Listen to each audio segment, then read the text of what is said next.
Good morning. Good morning, everyone. I decided to make this video today because yesterday I was shattered. I couldn't do anything. I've been sleeping yesterday, just replying social media, posting this and that. And I've seen the video my baby daddy made. The reasons he's giving, it doesn't make sense to me. He's even comparing my kids to soccer, saying me I have two. He has one. If he give it to me, he's gonna have 0 and I'm gonna have 3. Like, what does that mean? Does it mean like if those kids are with me, then he lost? Like, how? I've never even stopped him from seeing those two. I've never stopped him. What I need is my child back home. That's it. So that my child can also feel the love of both parents. That is all I'm asking. Please. It's very hard to get help in Nigeria, I see. But once I go to South Africa, I am not going to have a discussion with anything because I'm going to open a case. This is a kidnapping. To me, it's a kidnapping. I couldn't even spend an hour or a day with my child after 6 years. Do you know how does that makes me feel? And now I'm spending money from one hotel to another. To eat, I have to have 1 meal a day. 1 meal a day. I have to manage that meal so that I can manage my finances. Like I'm running out of money because of I'm paying a hotel every single day. I should have went to South African Embassy yesterday, but I was waiting for my family to assist me with the money. So today I'm about to get ready. I'm about to go. Oh.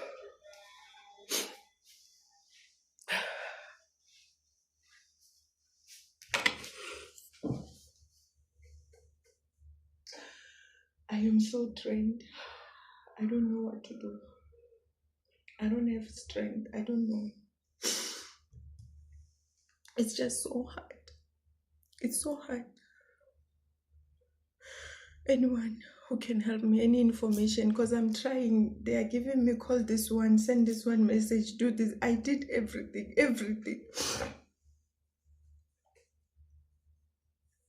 You know, Bazalam, at this point, I don't think you can any door or a solution to convince these ladies who are dating Nigerian guys, especially who came illegally in this country, to stop dating them.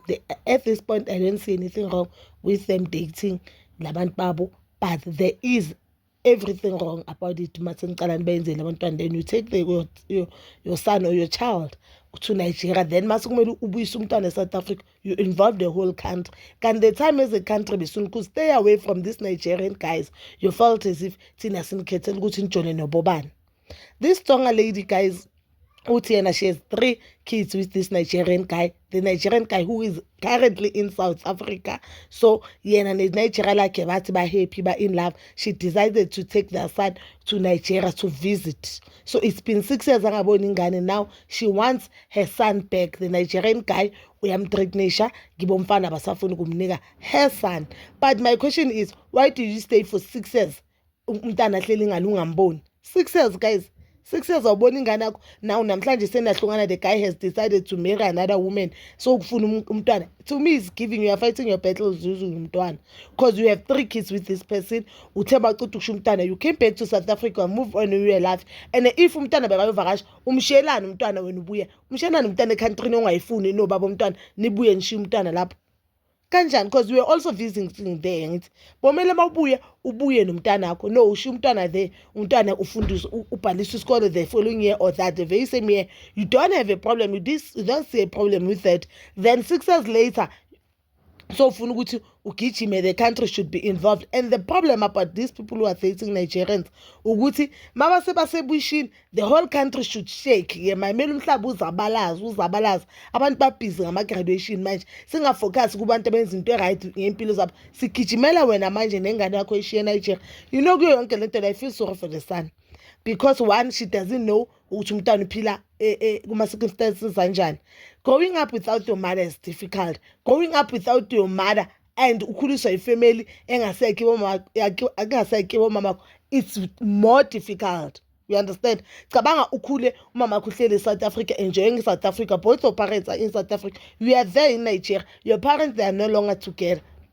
Obviously lapha kuzoba khona ukuthi bangakuphathi kahle because labantu ohleli nabo lapha banengane zabo.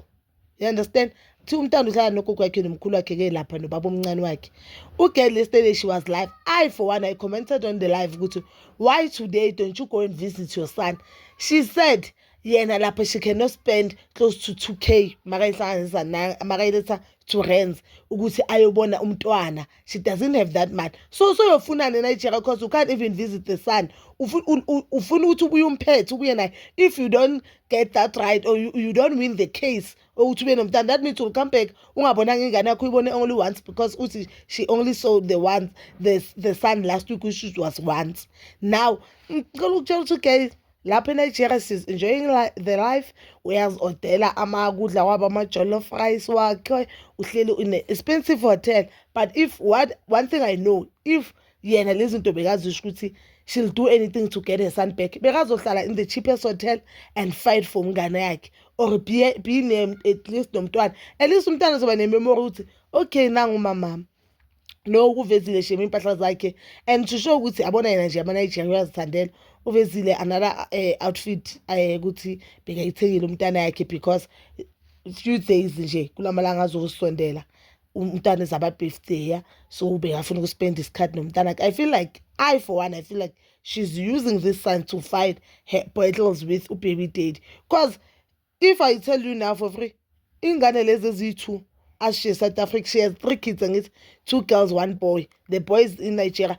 Lengane eziyi-2 ashela eSouth Africa zikuphi zikubabazo njengoba ngikhuluma nani yena useNigeria lenye ingane. So angathini bakabe eNigeria thothi lengane le Nigeria sezibalekisile. Uyabona ukuthi yena nje she just want attention kababa. I feel sorry for umntana. I do not feel sorry for this lady. I don't wanna lie. And noma ngaze ngidonate ngama-5 cents, I won't donate. I do not wanna lie because uyashona ngamlomo wakhe ukuthi umama wakhe wamkhuza. Umama wakhe went as far as opening a case. Unfortunately umama bongake akwazi ukulwina icala because uye umama umntwana and uyena nobaba umntwana bathi bafuna umntwana ayibone ekhaya kubo. Namhlanje sikathi Nigeria sikhaya lomntwana but before she was saying masathu umntwana uyakubo. Kanjani? Makahlala baby girl le. I feel sorry for the son. I don't want to lie because asazi simakhula ngaphansi kwaso and more especially both the parents they're not there. So baby girl makahlale azikhalise. And if you look at it ama-TikTok wakhe the time ayale eNigeria she was so happy. Bongathiwa ku-vacation wenzene inzipho kusho ukuthi lento ayisukela la fiyele uthe mangasayithola umasabona ukuthi abantu basekhweni lakhe le Nigeria basithatha istory sakhe they are in love with the new makoti sekayijika sekayenza about the son. The time asuka la ele it was never about the son. I-reason ukuthi ayele ukuthi uyobona umntwana manje sekale sekathi ufuna ukubuya nomntwana umntwana ahlale naye forever. I don't feel sorry for ugirl. Nabo bonke amanye amantombazana athandana nama-Nigeria bathi bona bathatha ingane zabo bayishiye eNigeria bona babuye nalama-Nigeria bazohlala eSouth Africa. Angibazweli ubuhlungu, I don't wanna lie. But bazala bami, you can comment down below your thoughts and please don't forget to like, subscribe, share and hit that notification button. Nginithanda ukuya nokubuya.